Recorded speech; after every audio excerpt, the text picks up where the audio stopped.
Hyvää huomenta ja tervetuloa uuden videon pariin. Tällä kertaa kuvataan päivän ruokailut ja eipä sen kummempia. Ja tuossa mässytys kuuluu taustalla, niin mun koirani syö Dentastixia ja sen hampaita. Ja aloitan tästä aamupalasta.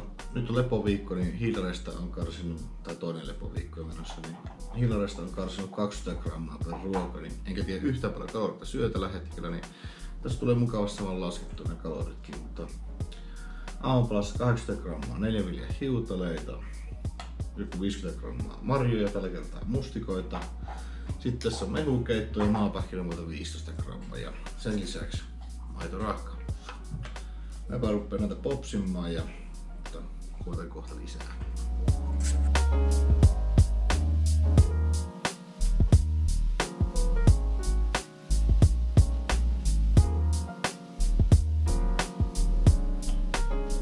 Joo.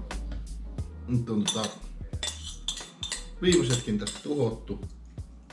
Sitten olisi maitorahkan puora ja näitä minä maustan tämmöisellä. Mulla on muuten musat tuosta päällä. Näitä minä maustan tämmöisellä makutipoilla. Tää on toffee karameli. Erittäin herkullinen. Tätä kun laittaa 10 tippaa tuonne maitorahkaan, niin ai että. Ja se joka ei syö aamupalaksi puuroa, niin ai. Ruppihan syömään. Ai miksikö? Koska niin sen vaan kuuluu olla. Älä kyseenalaista. Syö se puurosi, poika. Mä syön ton rahkan ja sit mä kuvaan vasta ensi ruokailulle, että nyt mä lähden kursseille. Nettikursseille. Ja sen jälkeen jatketaan syömisiä. Kohta takaisin. No niin, sitten on päivän toinen ruoka. Eli 800 grammaa makaronia, 200 grammaa jauhelihaa. Tähän normaalisti laitan ketsuppia, jos on jauheliha makaroni ateria, mutta sehän oli loppu tietenkin. Niinpä tietenkin. No, mutta sit jos mulla on kana- ja riisiateria, niin sitä ei yleensä mausta millään. Että se on sen verran herkullista se jasmiriisi, se menee sinänsä sellaisenaan. Sitten omena jälkkäriksi ja tossa on kornen pähkinöitä, mitä tossa on joku 10 pähkinää. Tämmönen setti on nyt tässä päivälliseksi ja ei kun ääntä kohee. Katsotaan sitten paljon se kaloreita on, ei tässä paljon.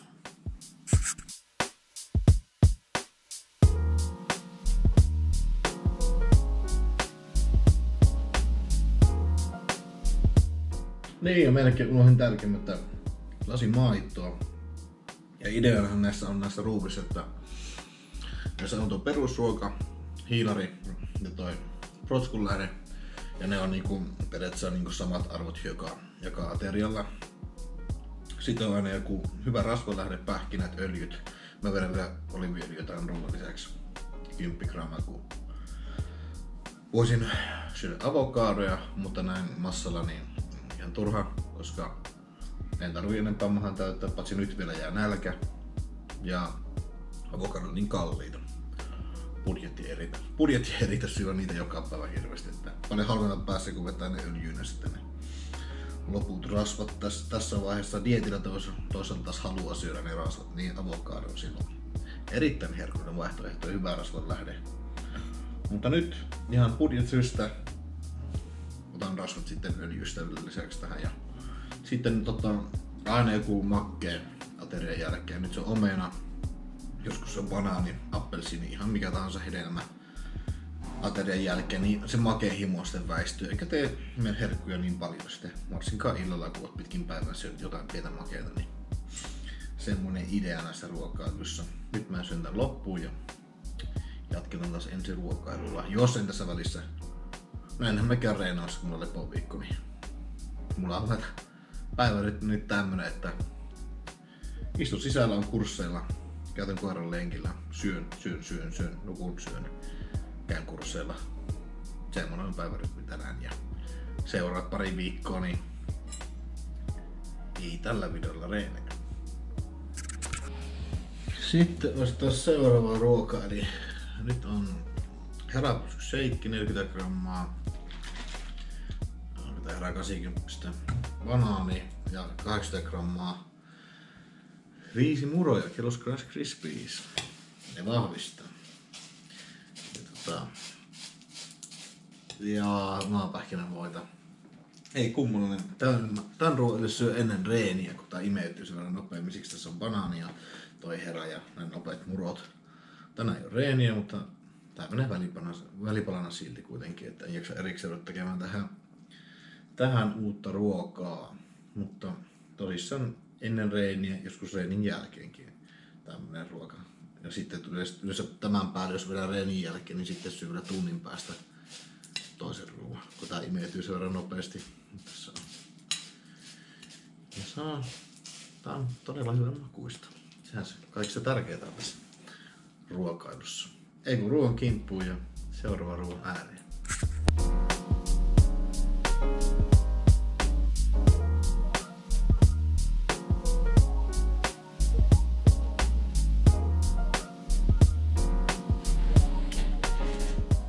Jees, taas ruokailuaika ja makaronia ja jauhelihaa, sama määrä, 200 grammaa makaronia ja 200 grammaa jauhelihaa, jälkkäriksi banaani, ruokalusikallinen maapähkinänvoita ja sitten maettoa sinne. Kyllä maettoa pitää kunnon miehen juua.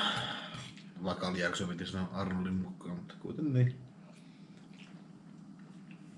Ja nyt on ketsuppia, kävin hakemaan tuossa, kävin verikokeessa ja samalla sitten kaupasta ketsuppia kävin asioikseen hakkeen, että maistuu jollekin tämä makaronin ja ei on tää oikeesti aika hyvä ilmankin, mutta tällähän tää on suurinta herkkua nistipataa.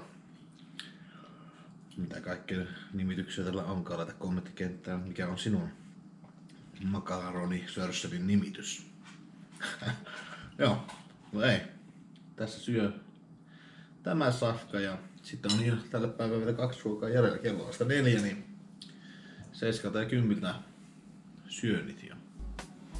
Otetaan tämä nyt alas ja jatketaan kohta.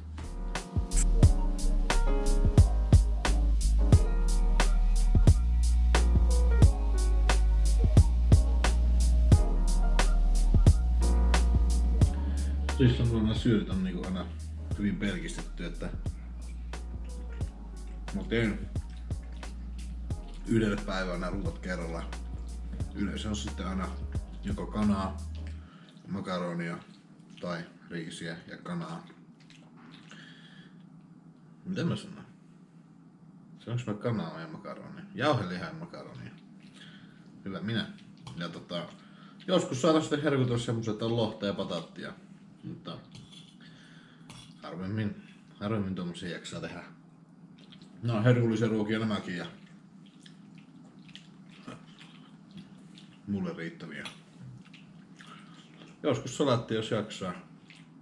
Mun salaatti on yleensä vaan se, että se on kurkku kokonaisena ja 1 tomaatti siihen kaupan päälliseksi kokonaisena ääntä koheen. Mutta eipä oo tullut tässä 6 viikkoa salaattiin koskettua. Että en ole suuri fani. Hyi, iso synti.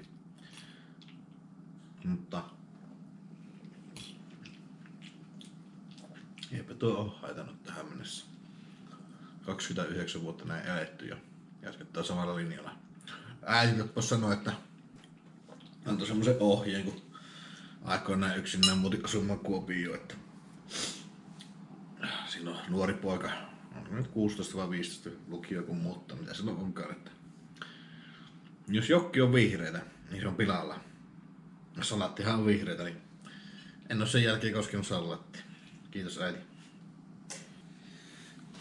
No niin, tosissaan ideana näistä nyt ruokailussa on ollut vaan se, että on vähän kokenut hakea semmoista ruokamäärää näihin, että millä nälkä lähtee ja millä nälkä tulee noin siihen 2,5 ja 3 tunnin väliin.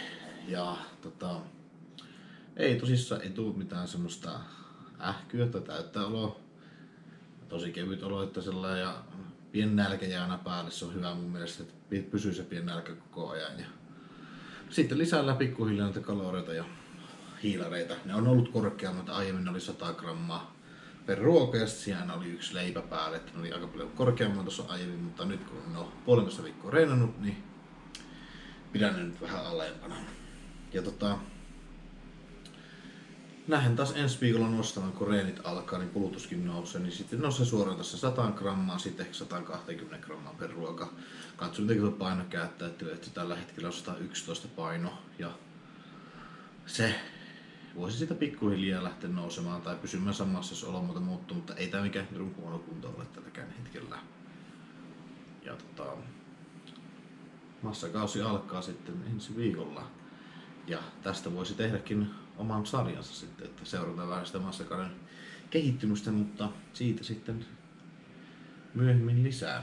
Nyt minä palkitsen itseni tietokonepeleillä ja aion pelata Dota 2 nimistä tietokonepeliä. Se on erittäin hauska peli, suosittelen kokeilemaan. Joskus olen striimannutkin tätä, mutta ei aina muista laittaa sitä päälle.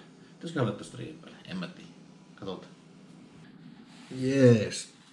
Taas ruokailu ääressä. Illan viimeinen lämmin ruoka. Tän jälkeen vielä iltapaa. Ja jälleen 800 grammaa makaronia ja 200 grammaa lihaa. Huvittaa saattaa joka kerta uudelleen. Mutta on siis nyt 3. lämmin ruoka tänne päivään. Ja sitten on vielä iltapala jäljellä tämän jälkeen. Ja kornen pähkinöitä. Syön banaani tämän jälkeen, koska ei tee meidän omenaa. Ja sitten tossa on vielä maetoa. Eikö tästä sen kummempia sanottavaa, että ei kun ääntä kohentaa tämä ruoka ja laskeskellaan niitä kaloreita taas yhteen tuossa lopussa. Tosissaan nyt syön sellailla 2-3 tunnin välein. Yleensä on 2,5 tuntia. Vähän tuntuu, vähän riippuu, että miten se ruoka imeytyy, mutta yleensä 2,5 tunnin jälkeen mulle alkaa tulemaan semmoinen, että tarvii ruokaa. Ja mulla on kropassa ollutkin semmosia oireita, että imeytyy melkein liian nopeasti tuo ruoka ja tarvii safkata. Jossain vaiheessa oli 2 tunnin välein, nyt se 2,5 tuntia riittää. Riittää siihen kuitenkin, että pysyy olotila ihan okona. Ja ehkä siinä. Syymään tämä poikki.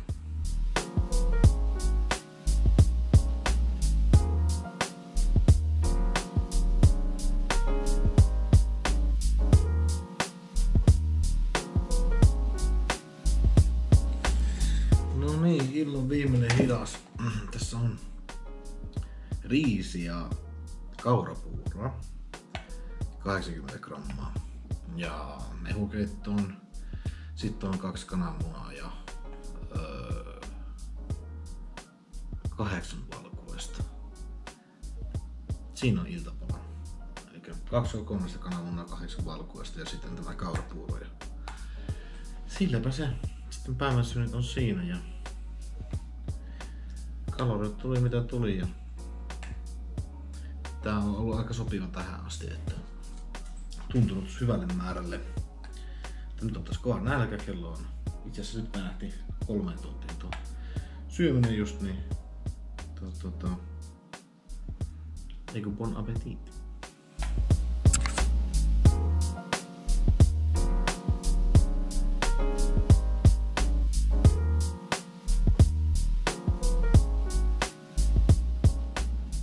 Jees, eli tämmönen munakas. Olette varmaan munakka nähnyt ennenkin.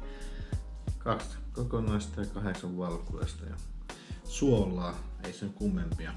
Tai mun mielestä tarvii mitään tällaista ihan hyvää näinkin. Erittäin herkullinen. Vaan kun täällä on munakas voi kananmunia vaan, mutta paistettuja kananmunia. Kuitenkin niin. Eikä tää nyt mikään munakas, kun ei täällä välissä ole mitään, mutta